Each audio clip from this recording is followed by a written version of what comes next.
وما أرسلنا في قرية من نبي إلا أخذنا أهلها بالبأساء والضراء لعلهم يضرعون ثم بدلنا مكان السيئة الحسنة حتى عفوا وقالوا قد مس آباءنا الضراء والسراء فأخذناهم بغتة وهم لا يشعرون ولو أن أهل القرى آمنوا واتقوا لفتحنا عليهم بركات من السماء والأرض ولكن كذبوا فأخذناهم بما كانوا يكسبون أفأمن أهل القرى أن يأتيهم بأسنا بياتا وهم نائمون أفأمن أهل القرى أن يأتيهم بأسنا ضحى وهم يلعبون أفأمنوا مكر الله فلا يأمن مكر الله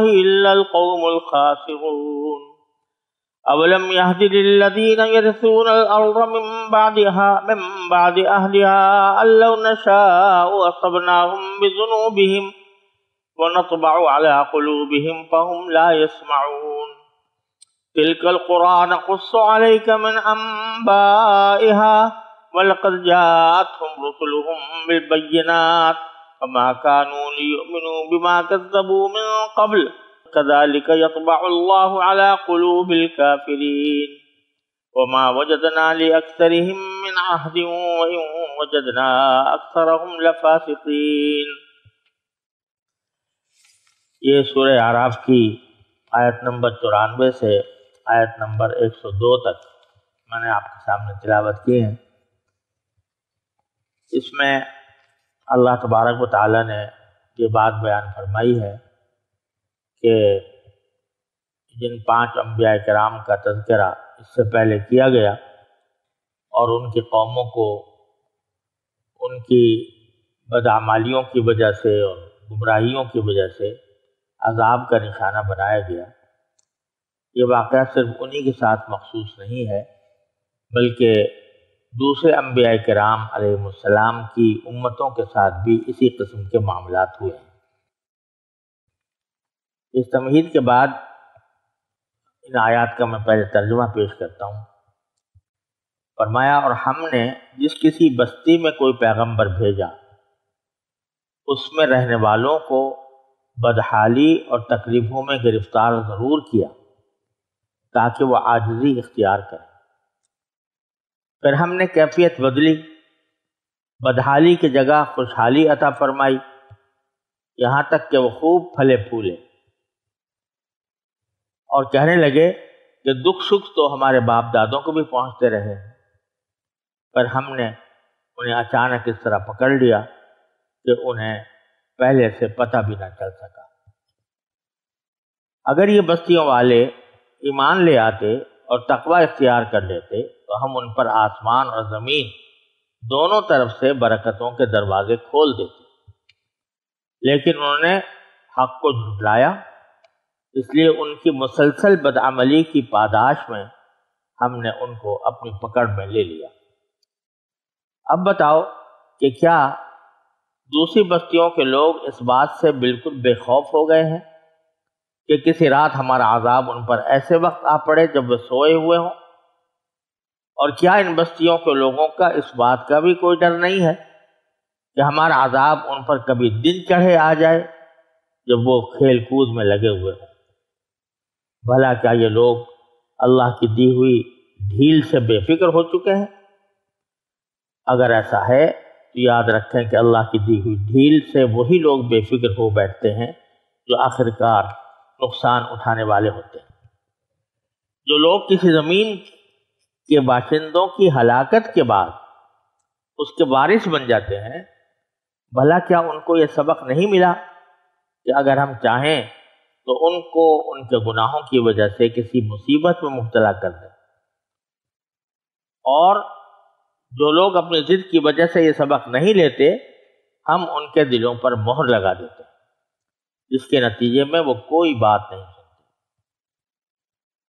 یہ ہیں وہ بستیاں جن کے واقعات ہم تمہیں سنا رہے ہیں، اور حقیقت یہ ہے کہ ان سب کے پاس ان کے پیغمبر کھلے کھلے دلائل لے کر آئے تھے مگر جس بات کو وہ پہلے جھٹلا چکے تھے اس پر کبھی ایمان لانے کو تیار نہیں ہوئے۔ جو لوگ کفر کو اپنا چکے ہوتے ہیں ان کے دلوں پر اللہ اسی طرح مہر لگا دیتا ہے۔ ہم نے ان کی اکثریت میں عہد کی کوئی پاسداری نہیں پائی، اور واقعہ یہ ہے کہ ان میں سے اکثر لوگوں کو ہم نے نافرمان ہی پایا۔ اللہ تبارک و تعالیٰ نے سورہ اعراف کے پچھلی آیات میں 5 انبیاء کرام کا تذکرہ کیا اور ان کی قوموں کا، جنہوں نے ان کو جھٹلایا تو ان کو کس طرح عذاب کا نشانہ بنایا گیا۔ اب باری تعالیٰ فرماتے ہیں کہ ہمارا یہ معاملہ کہ پیغمبر بھیجے جائیں، وہ پیغمبر لوگوں کو اللہ تعالیٰ کے عذاب سے ڈرائیں، توحید کی دعوت دیں، بھلائی کا حکم کریں، برائی سے روکیں، اس کام کے لیے ہم نے صرف ان 5 انبیاء کو نہیں بھیجا جو پہلے آئے تھے، بلکہ اور بھی انبیاء کرام اپنی اپنی قوموں میں اللہ تعالیٰ کا پیغام لے کر تشریف لے گئے ہیں۔ چنانچہ قرآن کریم میں دوسری جگہ فرمایا تو وَلِكُلِّ قَوْمٍ ہاد، ہر قوم کے پاس ہم نے ایک رہنما بھیجا ہے۔ تو اس میں ان کے ساتھ ہمارا طرز عمل کیا رہا، اس کی تھوڑی سی تفصیل یہاں بیان فرمائی گئی ہے۔ فرمایا وَمَا أَرْسَلْنَا فِي قَرْيَةٍ مِّن نَبِيٍّ،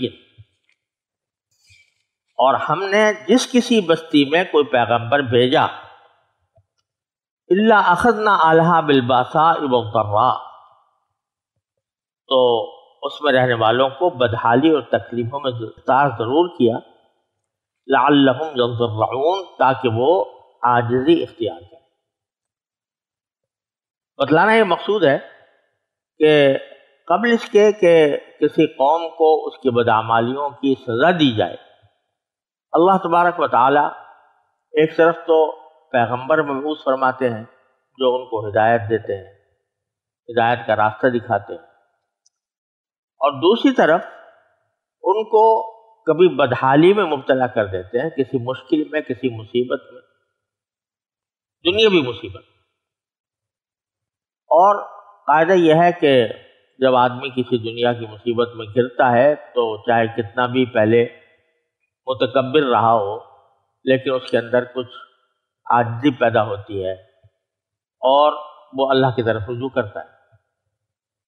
تو ہم نے جو یہ بدحالی بھیجی وہ اس لیے بھیجی تھی کہ یہ لوگ اللہ تبارک و تعالیٰ کی طرف رجوع کر کے اللہ تعالیٰ سے مانگے کہ یہ بدحالی ان کی دور کر دی جائے۔ مثلا قحط پڑ گیا، بارش نہیں ہو رہی، گرمی شدید پڑ گئی، ہوائیں تیز چلنے لگی، وغیرہ وغیرہ، یا جیسے کہ حضرت موسیٰ علیہ السلام کے زمانے میں مینڈک بہت جگہ ہو گیا، کسی جگہ کہیں اور کوئی چیز پیدا ہو گئی۔ تو یہ ساری مصیبتیں ہم اس لیے بھیجتے تھے تاکہ یہ کچھ تھوڑا سا ان کو تنبہ ہو اور یہ تنبیہ کو قبول کر کے سیدھا راستہ اختیار کریں۔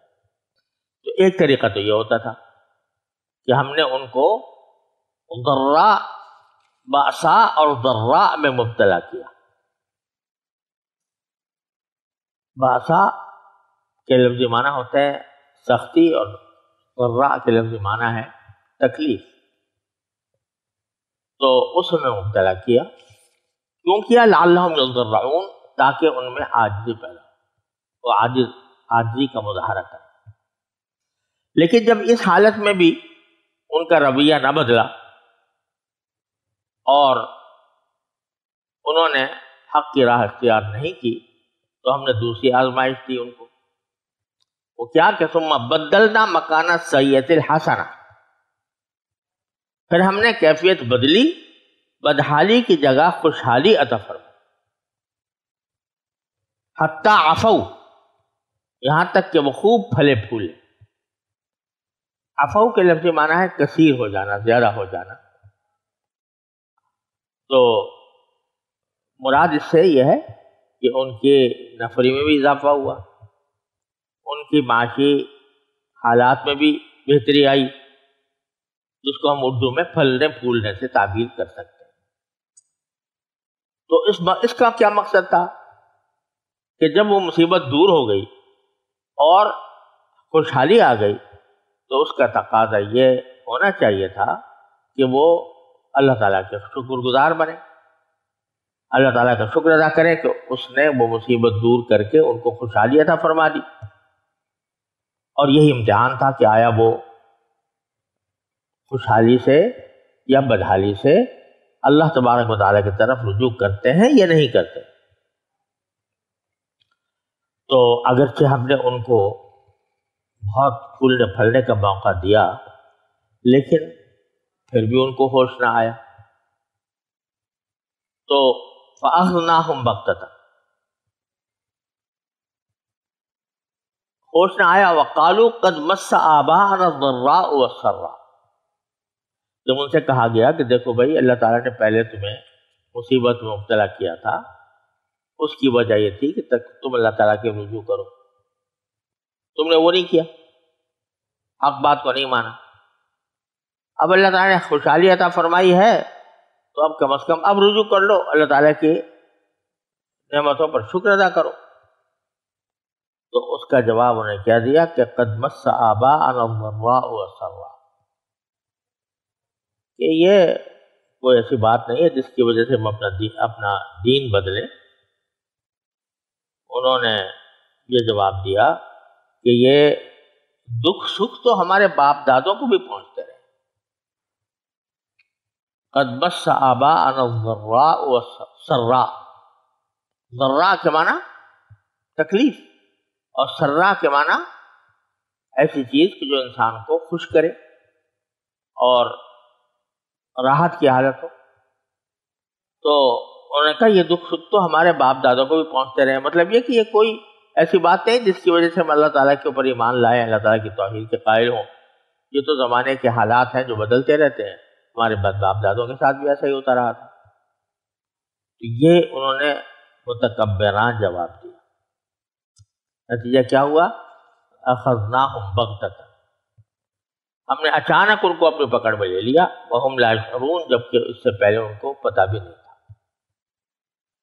اگر وہ یہ سلوک نہ کرتے بلکہ مصیبت میں اللہ کو یاد کرتے اور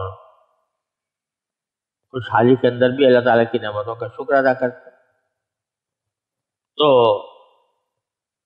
اس وقت ہمارا طرز عمل کیا ہوتا؟ وَلَوْ أَنَّ أَهْلُ الْقُرَىٰ آمَنُوا وَاتَّقَوْا، یہ بستیوں والے اگر ایمان لے آتے اور تقوی اختیار کر لیتے تو لَفَتَحْنَا عَلَيْهِمْ بَرَكَاتٍ مِّنَ السَّمَاءِ وَالْأَرْضِ، تو ہم ان پر آسمان اور زمین دونوں طرف سے برکتوں کے دروازے کھول دیتے۔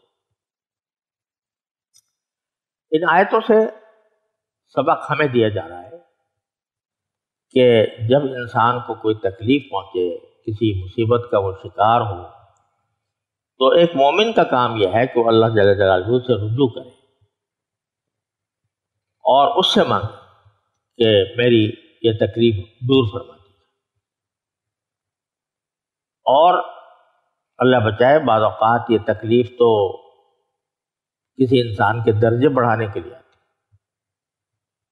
اور کبھی کسی انسان کے لیے عذاب کے طور پر آتی، الیاذ باللہ، اس کے گناہوں کی پاداش۔ اللہ تعالیٰ اس سے ہر مسلمان کو محفوظ رکھے۔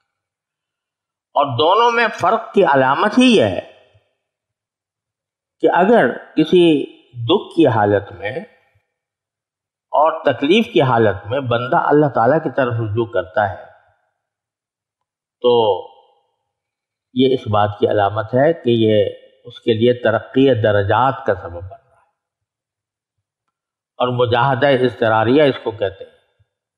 اللہ تعالیٰ اضطراری طور پر اس سے مجاہدہ کرا رہے ہیں تو وہ اس کی درجات بلند کرنے کا ذریعہ بن رہا ہے۔ جب تک مصیبت ہے یہ بھی مانگتا رہے کہ اللہ مجھے اس مصیبت سے نکال دے، اے اللہ مجھے یہ مصیبت میری دور فرما دے، لیکن ساتھ ساتھ اللہ تعالیٰ کی طرف رجوع ہی کرتا رہے، اس کے فیصلے پر شکایت نہ کرے، تو وہ اس کی درجات کہیں سے کہیں پہنچا دیتا ہے۔ اللہ بچائے اگر اس کے برعکس معاملہ ہو کہ بدحالی آئی، مصیبت آئی، اور انسان نے گستاخانہ باتیں کہنے شروع کر دی، اللہ کی تقدیر کا شکوہ شروع کر دیا کہ میں اس تکلیف کے لیے میں ہی رہ گیا تھا، مجھ پر کیوں یہ تکلیف آئی۔ اس طرح کے اعوذ باللہ اگر کلمات کہنا شروع کر دے یا اللہ تعالیٰ کی طرف بالکل رجوع ہی نہ کرے، تو اس میں اندیشہ ہوتا ہے کہ شاید یہ کسی عذاب کا حصہ ہے۔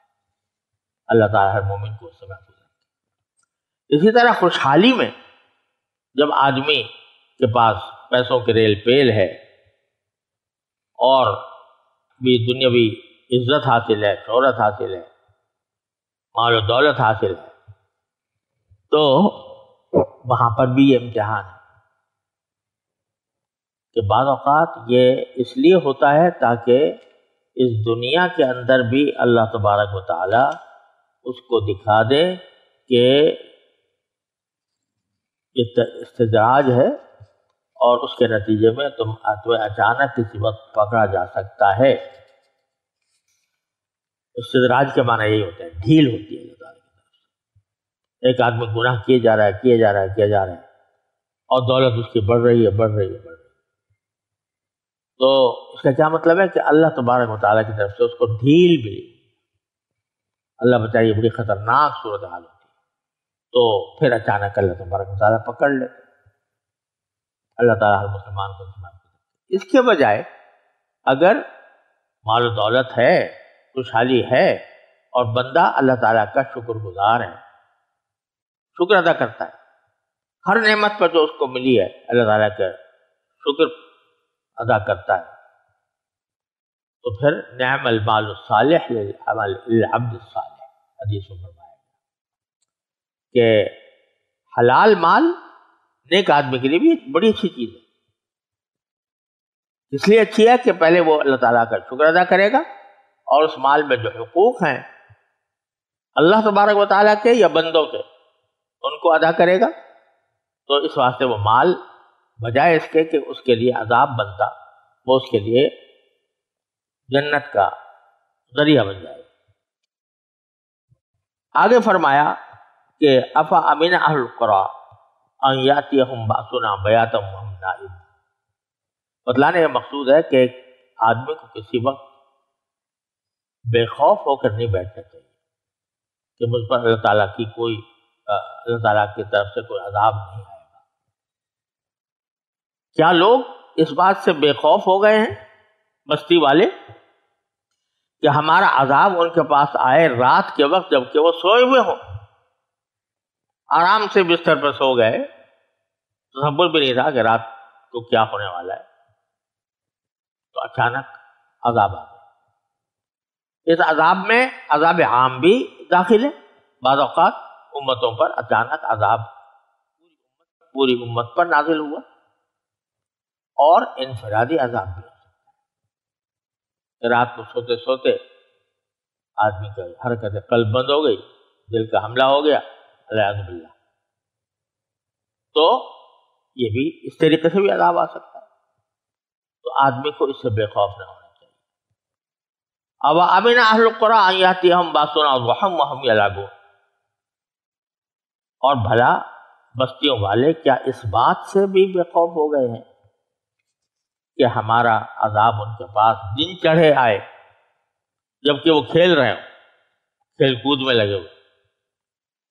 اب یا تو اس سے مراد واقعی کھیل کود ہے، یا یہ کہ دوسری جگہ قرآن کریم میں فرمایا انما الحیات الدنیا لعب ولہو، دنیاوی زندگی بذات خود ایک کھیل ہی ہے آخرت کے مقابلے میں اگر دیکھا جائے۔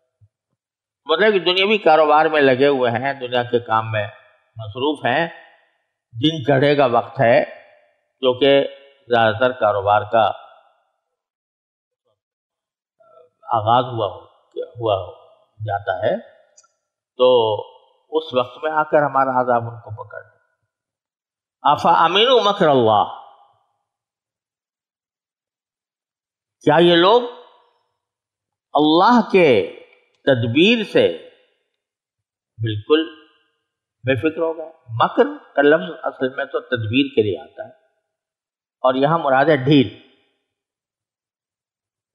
مکر اصل میں کسی ایسی تدبیر کو کہا جاتا ہے کہ جس میں ایک آدمی بظاہر تو بالکل مطمئن ہوتا ہے، لیکن اچانک اس کو پتہ چلتا ہے کہ جو حالت گزر رہی ہے میرے لیے تکلیف دہ تھی.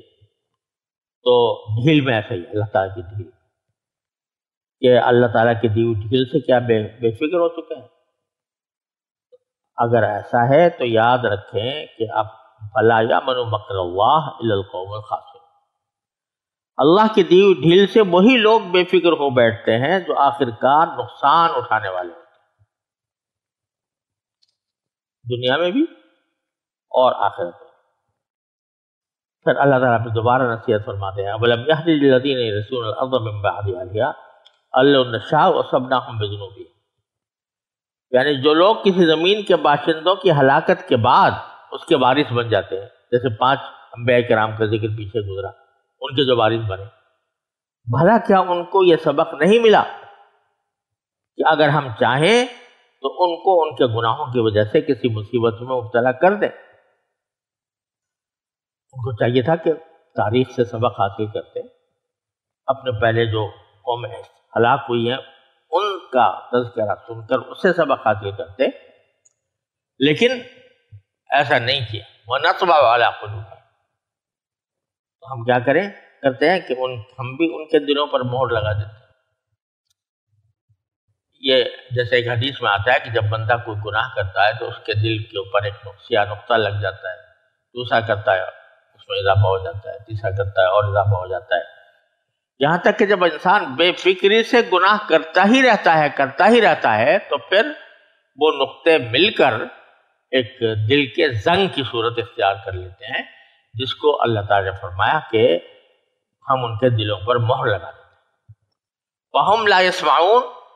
اس کا نتیجہ یہ ہوتا ہے کہ وہ کوئی بات نہیں سنتے، یعنی ہدایت کی بات نہیں.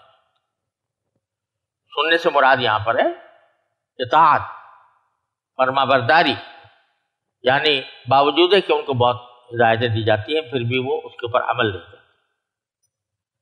اب آگے باری تعالیٰ فرماتے ہیں تِلْكَ الْقُرَىٰ نَقُصُّ عَلَيْكَ مِنْ أَنبَائِهَا. یہ تھیں وہ بستیاں کہ جن کے واقعات ہم آپ کو سنا رہے ہیں. فَمَا كَانُوا لِيُؤْمِنُوا بِمَا كَذَّبُوا مِن قَبْلُ. تو یہ لوگ جس چیز کو پہلے جھٹلا چکے تھے اس پر کبھی ایمان لانے کو تیار نہیں ہوئے، اپنی ہٹ درمی کی وجہ سے. اب اس میں یہ ہمیں سبق دیا جا رہا ہے کہ کسی انسان کو ایسا نہ کرنا چاہیے کہ اگر اس نے کوئی رائے قائم کر لی ہے کسی قسم کی اور اس کے خلاف اس کے پاس دلائل آ رہے ہیں، لیکن وہ اپنی اس بات پر اڑا رہے اور تکبر سے ہر بات کو جھٹلاتا رہے. یہ جس طرح یہ کافروں کا وتیرہ ہے، مومن کا نہیں. مومن کو یہ چاہیے کہ اگر اس کے پاس کوئی دلیل صحیح آ گئی ہے تو وہ محض اپنی بات کی پچ کرنے کے لیے اس کو رد نہ کرے، تسلیم کرے، اس غلطی کا اعتراف کرے اور اس غلطی پر اللہ تعالیٰ سے معافی بھی مانگے.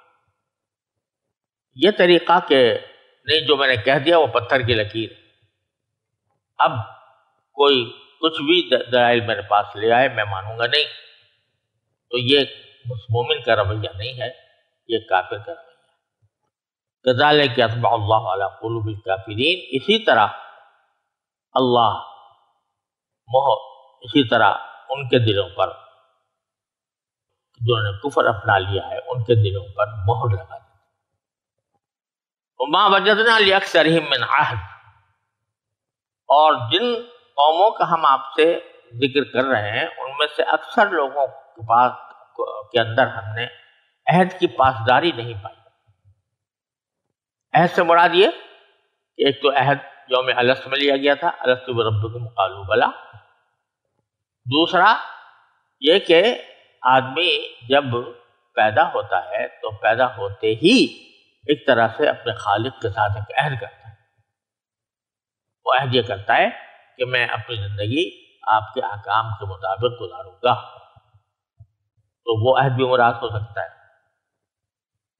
اور یہ عہد بھی مراد ہو سکتا ہے کہ بہت سے انبیاء کرام کی نے اپنی اقوام سے، امتوں سے عہد لیا تھا کہ تم اور تمہاری اولاد جب کبھی ان کے پاس اللہ کی طرف سے کوئی پیغام آئے گا تو اس کو تسلیم کرے گی اور اس پر عمل کرے گی۔ بہرحال عہد سے جو بھی مراد ہو، باری تعالیٰ فرماتے ہیں کہ ان اکثر قوموں میں ہم نے عہد کی پاسداری نہیں پائی، وَإِن وَجَدْنَا أَكْثَرَهُمْ لَفَاسِقِينَ، اور ہم نے واقعہ یہ ہے کہ ان میں سے اکثر لوگوں کو ہم نے نافرمان ہی پایا۔ یہ آیات ہے جو اللہ تبارک و تعالیٰ نے 5 انبیاء کرام علیہ السلام کا واقعہ بیان کر کے ہمیں ایک درس عبرت کے طور پر نازل فرمائی۔ اب آگے حضرت موسیٰ علیہ السلام کا واقعہ بڑی تفصیل کے ساتھ آنے والا ہے۔ اس سے پہلے ہمیں متنبہ کر دیا گیا کہ اپنے آپ کو کبھی بے خوف نہ سمجھو اور اللہ تعالیٰ کے عذاب سے ڈرتے رہو اور اللہ تعالیٰ کی طرف ہر حالت میں رجوع اختیار کرو، تنگی کی حالت ہو تب بھی اور عیش و عشرت کی حالت ہو تب بھی، دونوں میں اللہ تبارک و تعالیٰ کی طرف رجوع ہی انسان کے لیے وہ صحیح طریقہ ہے جو اس کی دنیاوی اور اخروی نجات کا ضامن ہو سکے۔